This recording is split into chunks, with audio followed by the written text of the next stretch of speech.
and gentlemen of the press, for coming out today. My name is Keith Ellison, and we are here the day before precinct caucuses. And what we would like to do is to talk to you about the urgency of the right to vote. The urgency of the right to vote, which I believe is under threat by a potential constitutional amendment that would require an otherwise eligible Minnesota voter to have a photographic government-issued identification card before they could cast a ballot. Now, we know that most Minnesotans carry IDs around in their pocket all the time.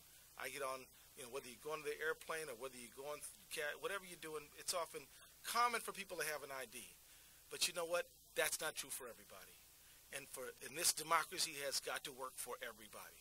It's got to work for our seniors. It's got to work for our students. It's got to work for low-income people. It's got to work for everyone. And we know that if this potential constitutional amendment were to pass, and even if it shaved off 1% of the ballots of eligible voters, that'd be 1% way too much. In a state of 5 million people, 1% is what? I'm not good at math. What, 50,000? 50,000? So if you shave 50,000 people off because they were eligible voters, but they didn't have a government ID, in that case, we would have our democracy would have suffered, and yet it would change the outcome of an election. And that is the basic premise of why we oppose this. One, to stand up for justice of the individual voter, but two, to make sure that people can participate in democracy and that elections don't change based on exclusion of otherwise eligible voters.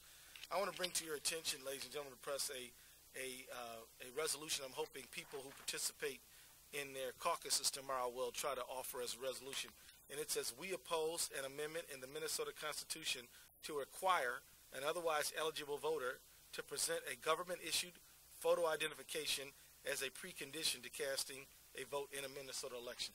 We're asking people to present these tomorrow. We're asking people to ask their neighbors to support it.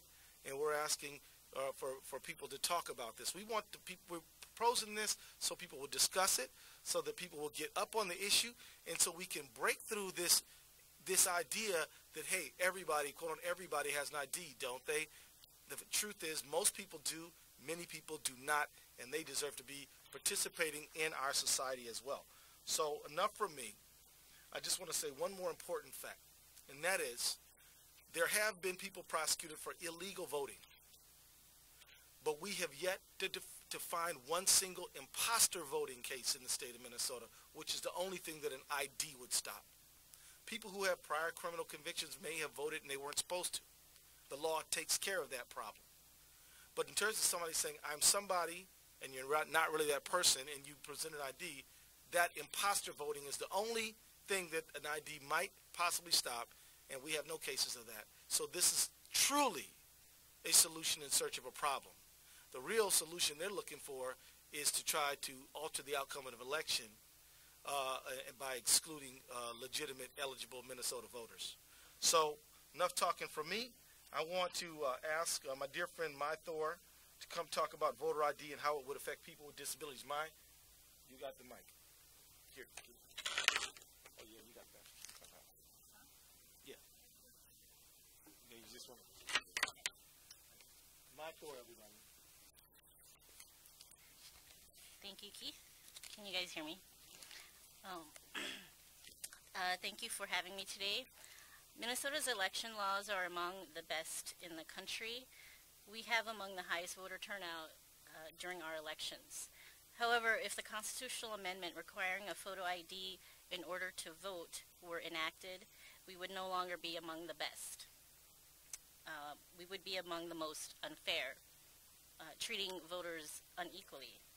Voters with disabilities would in particular, be affected by this amendment. You see, people with disabilities have been disenfranchised from the election process for decades. And it is only in recent history, with the help of the Americans with Disabilities Act and the Help America Vote Act, that we have been able to reach our full potential in practicing our basic right to vote. Requiring a photo ID to vote would create a barrier for people with disabilities. In fact, it would be a giant step backwards. Why would a photo ID requirement be a barrier for people with disabilities? There are various reasons for this, but one is the fact that the majority of people with disabilities live in poverty. We are the largest minority in this country, and we are also among the poorest. We can be black, white, old, or young. Here in Minnesota, there are about 500,000 people with disabilities. About 10% of them do not have ID. An amendment like this would mean potentially, like the number Congressman just mentioned, 50,000 disabled voters would not be able to vote because many of us do not have transportation to get ID, nor can we afford it. Our vote would essentially be suppressed. I'm hoping our lawmakers put an end to this amendment so that everyone in Minnesota who is eligible to vote can do so. We don't have to fix what isn't broken. Thank you. Good job. As usual, Mai, good job. And next, let me introduce Corey Barrett, who is a student. Hello, my name is Corey Barrett, like Keith said. Just want to take a second to thank him and everybody for coming out to listen to the voter ID and what it would do, particularly for my subsect of the population, which is college students or, even people in high school. As I mentioned, I'm a senior at the University of St. Thomas, political science major, so I know the implications of what this would do. Motivating my friends and others already is quite a challenge, to be honest, on a college campus. Kids, even in Minnesota where we have the best laws and somebody can vouch for you, it's still, quite difficult, convincing them that this is important. And I think we all need to realize that, these are the future leaders that are in schools, in high schools, in trade schools, whatever schools it may be. And so I think it's good to, make sure that what we're not doing is suppressing the vote.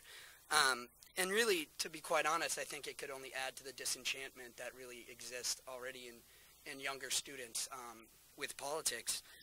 And so I know more than a few students who would be excluded from voting, whether it be transportation issue, because, a lot of freshmen don't have cars, whether it's a money issue. We're taking out huge loans to go to school already, and, even $20, $15, transportation costs, it is a cost, and it is a barrier for some, students.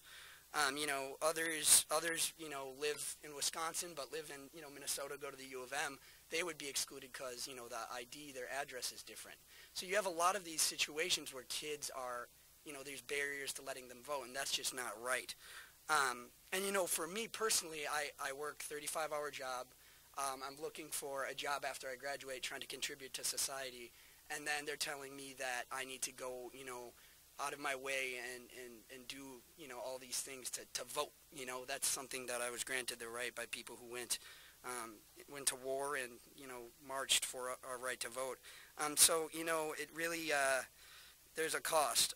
And when you consider, like I said, there's a tight budget, it's not good. And I think the bottom line is what I'm trying to say is disenfranchising, future civil, political, and economic leaders is neither productive for a healthy democracy, nor is it ideal for upholding the American value that, everyone should be given the equal right to vote. That's the most important thing. And, that's why we're all going to introduce the legislation at the caucuses to really try to fight this and battle this. Good job, Corey. Thank you. Thank you, sir. And now, representing our nation's seniors, Minnesota seniors, John Martin, a great leader in our community. John, come on up. Thank you, Keith. Thank you for allowing me to be here. I'm an ex-engineer, even though I didn't answer his question there, but I do have one equation, and that equation is voter ID equal voter suppression equal keeping people from voting in simple terms and making the right to vote into a privilege rather than a right. As far as I can see, and I've been around a long time since I'm a senior, that this is against the values that we in America espouse, the values that we in Minnesota, and we pride ourselves in Minnesota of having the type of atmosphere where people should be treated fairly, and this isn't fair. One of the things that's been happening is throughout the country, this has been going on in various states, that they have already put this law into effect. But what we can find out, we have seen how it has affected seniors and African Americans in other states. What we can do, if you can write this down, Google the name Thelma Mitchell. Google Thelma Mitchell. Thelma Mitchell was and is an African American, 93 years old. She worked in the Tennessee Capitol, cleaning floors. She's too old and can't drive, so she doesn't have a driver's license. She did have a ID for working at the Capitol, but this isn't good enough for voting. So when she went out to vote, or not to vote, but to register, they wouldn't give her an ID because they said she didn't have a birth certificate. She was born in 1918. And lots of African Americans in the rural areas of the South, they didn't have birth certificates. Most of them weren't born in hospitals. As a matter of fact, I wasn't born in a hospital. I do have a birth certificate, though. So they said, no, you can't get an ID. You might be an alien, a legal alien. Which is kind of funny because she's been American longer than most of the people who are asking her for this thing. You know, they're asking her for this, and some of them might not have been citizens as long as she has. So anyway, to make it a little shorter, is that one of the things that happened, and this was in my lifetime, and we have seniors that came from the rural South, and one of the reasons they came from the rural South is to be able to vote, because voter suppression was rampant. It was not until 1965 until they passed the Voter Rights Act. And some of the people who passed the Voter Rights Act, I knew some of them from my neighborhood at home. They were down in Selma, Alabama. I guess I get emotional about this, but I know some of them, and they got their heads beat in. You know, Edmund Pettus Bridge for the right to vote in 1965. I remember it well. But anyway, this is illegal. This is something that shouldn't be done. One of the things that I am doing as far as the African American caucus and as far as the senior caucus, the resolution that Keith talked about is to have this sent to all the members of the African American caucus and all the members of the senior caucus to see and to present this at the caucuses tomorrow night. And so hopefully this will go and we can tell the world that this isn't necessary and this is really unfair. Thank you. Thank you, John. And now let me call to the microphone Sadiq Warfa, who is not American by birth, but is American by choice. And we're very pleased you're here with us. Thank you very much. Thank you very much, Keith, Congressman Keith. My name is Sadiq Warfa. I am New American, and I want to say that how proud I am to be a New American and also participating in a voting system in this great country of ours. And also, I just want to also state that how it's unlikely it is that somebody who is not American citizen to go and vote, especially in my community as Somali Americans, because they know how risky it is that if you are not a citizen to vote, because they are risking to be deported to Somalia where their lives will be in danger. So that the voting integrity, so they know that if you are not a citizen, you are not supposed to vote. They know that they are not aware of it. So what I'm trying to say that is that the new Americans, they want to participate in the American system, and this amendment is really suppression of their votes. And it's really going to affect them, because when people ask you, you're from other countries, a government ID, sometimes it reminds them the dictatorial government in back home. So they're really scared about that. So we want to make sure that we lead the nation as the Minnesotans. We lead the nation in voter participation. And also the last two recounts of the two elections that we had, the governor and the state U.S. senator, it shows that our integrity in our election system in this great state of Minnesota works.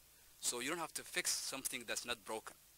So what I want to say that is this really new, this amendment that requires the voter ID is really wrong-headed. What we need is to make sure that all people, regardless of their backgrounds, they have a chance to vote the people who represents them. So what I would like to urge is that the state of Minnesota state legislators to focus in what matters to us and my community and all of us is jobs and jobs and jobs. That's what really my people of my district wants. And I really hope that they work with the governor and make sure that we focus on the issues that matter to us all. And this issue really, that requiring voter ID, is not something we need, and I oppose that. I'm going to offer in my precinct caucus tomorrow, and I'll urge that I hope that our legislator work with the governor and really focus on the issues that matter to us. Thank you very much. Thank you. Thank you. Good job. Now, if I could ask you all to come close. Come on up, everybody. I just want to make a few quick reflections, then ask the members of the press to ask you all any questions they may have. You know, as John was talking, as John was, see John's up there really tall. I was reminded of the story of Dorothy Cooper, who's also from Tennessee. Dorothy Cooper could not vote in elections before 1965 because of segregation, but after that she voted in every election. She showed up to vote. She's 94, and she had an ID from the Chattanooga Police Department, but that ID wasn't permissible for her to vote, and she was excluded from the vote. I remember when the state of Indiana passed this law, there were nuns who had been in the convent. They were praying. They had been contributing to the community by being educators and just positive forces in the community. They showed up to vote. 94-year-old nuns. They don't drive. They stay in the convent, I guess, and pray usually. But they were excluded from the vote as well.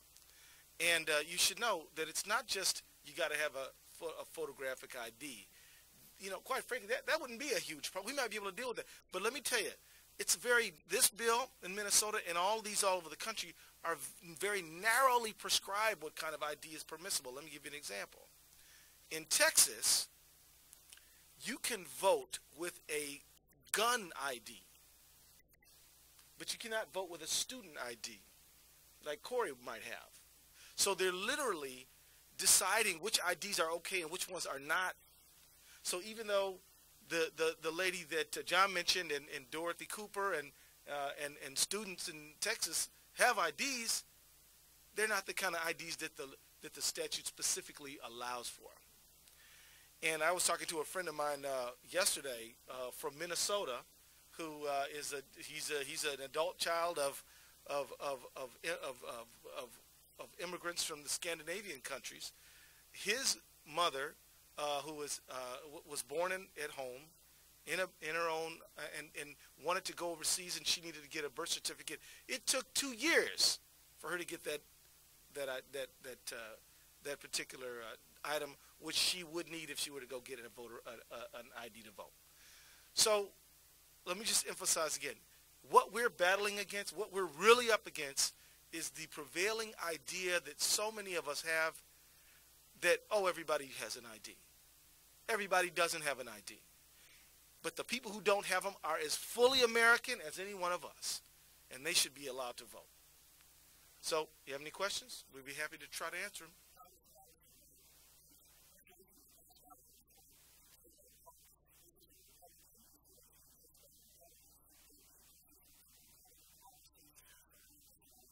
We're trying to push this thing as broadly as we can. So this happened to be, you know, just by accident, an example of what we ran off the computer. But to answer your question, this is a bipartisan issue. This affects everyone. And so we're not really trying to make this into a campaign thing. That's why we really haven't, you know, this is not a bunch of, I mean, I'm a politician, but quite frankly, these are regular citizens who are here talking today because we're not here pushing a Democratic or Republican or Independence Party or even Green Party agenda. We want people to vote. And in Minnesota, let me just tell you, we've had same-day voter registration, haven't we? We've seen Republican governors. We've seen Democratic governors. We've even seen Independence Party governors. This is not an issue to favor. Our position is not trying to favor anyone in an election. We're for people being able to participate in their own governance. So thank you for your question. That's just an unfortunate, you know, example, but we're focusing on this part, not so much that part. Thanks for catching it for us. Anybody else have a question?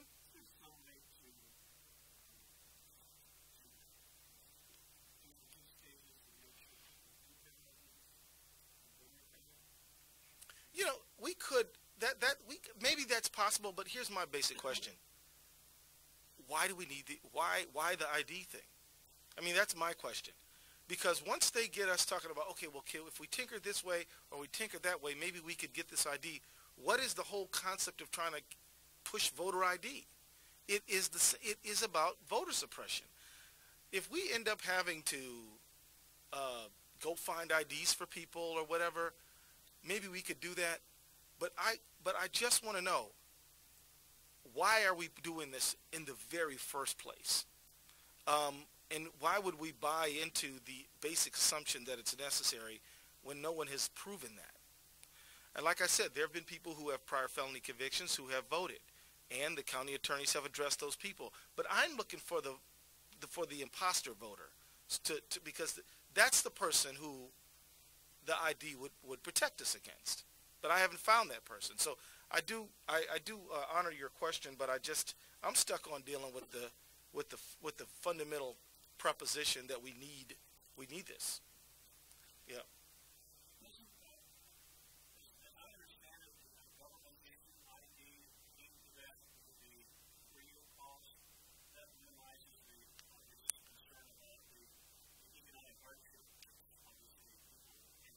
Right. Now, by the way, I don't want to be stealing. Well, it would not be palatable because I go back to the point that was asked earlier. It's not necessary. It is totally a problem, and it's a solution in search of a problem. But let me just go back. But let me answer your question. Here's the thing: in order to get that free ID, quotes on free, what do you need to get that free ID? Do you need a passport? That costs money. What if you were born at home in 1918, right? Which many Minnesotans across this state can make that claim, and they don't have a birth certificate for you. Now the election's going to be here in November. This friend of mine, it took his, I think, mother or grandmother, it's foggy on that point, 2 years to get the proper identification she needed to go get her passport. So we would have a couple of elections by the time she would be able to vote. And again, these folks have been voting. Dorothy Cooper has been voting. The nuns in Indiana have been voting. Now all of a sudden we're going to say they can't vote so they can get an ID. And nobody can explain why this is necessary in the first place. Yes, sir?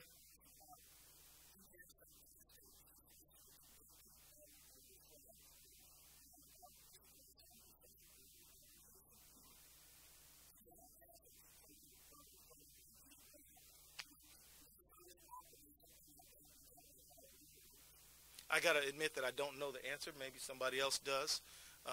But if you have this stringent voter ID law and you still got public officials who are willing to commit fraud, how are you going to get around that?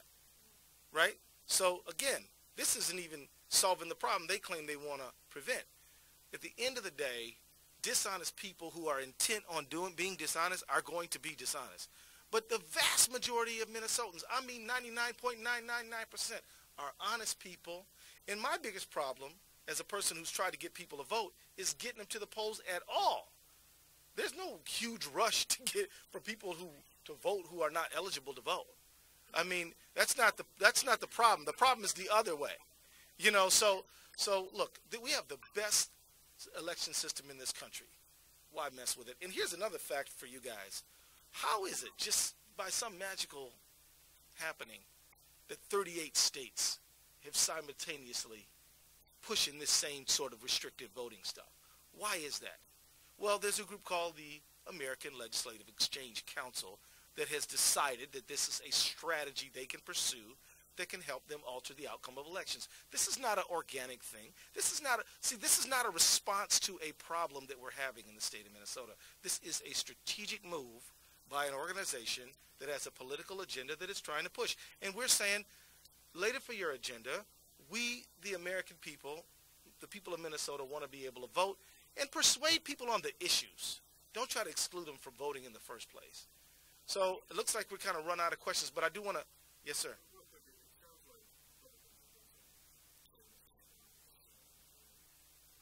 I hope they don't. If it gets on the ballot, we're going to persuade people that it should be rejected by the voters. If it gets on the ballot, we're going to persuade people. And again, the biggest problem we have, and I'm going to admit we have a problem. The biggest problem we have is the sort of easy assumption that, oh, everybody has an ID, don't they? That's the problem. Because we've got to sensitize the population about the needs of 1, 2, 3% of the population that doesn't have an ID. But that very same person may be your mother or your grandmother or your new immigrant neighbor, or it might be somebody with a disability, or it might be one of our young people who are trying to get to be civically involved, who may have an ID, but he has a college ID. He may have he go to private school, does a college ID, can't vote. As we're telling him, be a good citizen, where he's saying, I'm trying, but you guys aren't letting me. Yeah, Jim?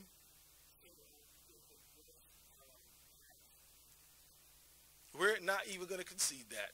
But for the sake of discussion. All right. But it won't.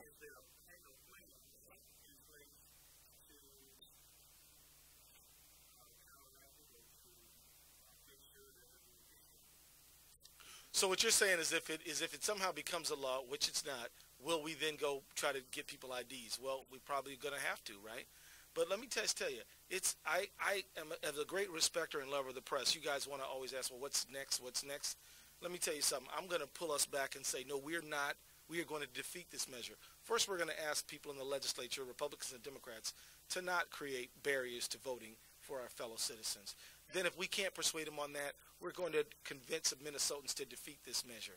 And then after that, we'll deal with the next thing next. Thank you all very much. Really a pleasure. Oh, I'm sorry, sir.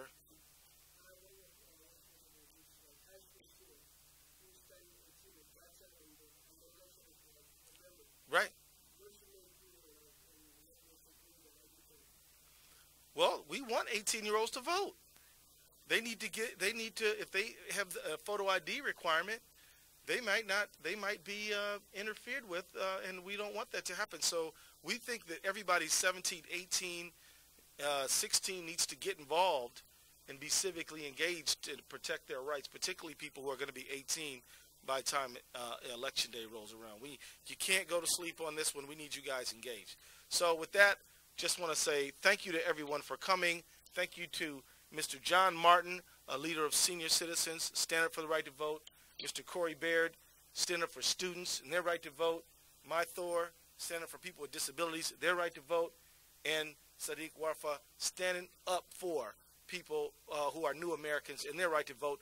All four of them combined are standing up for all Americans to vote, all Minnesotans to vote. Thank you all very much. Thank you, Congressman.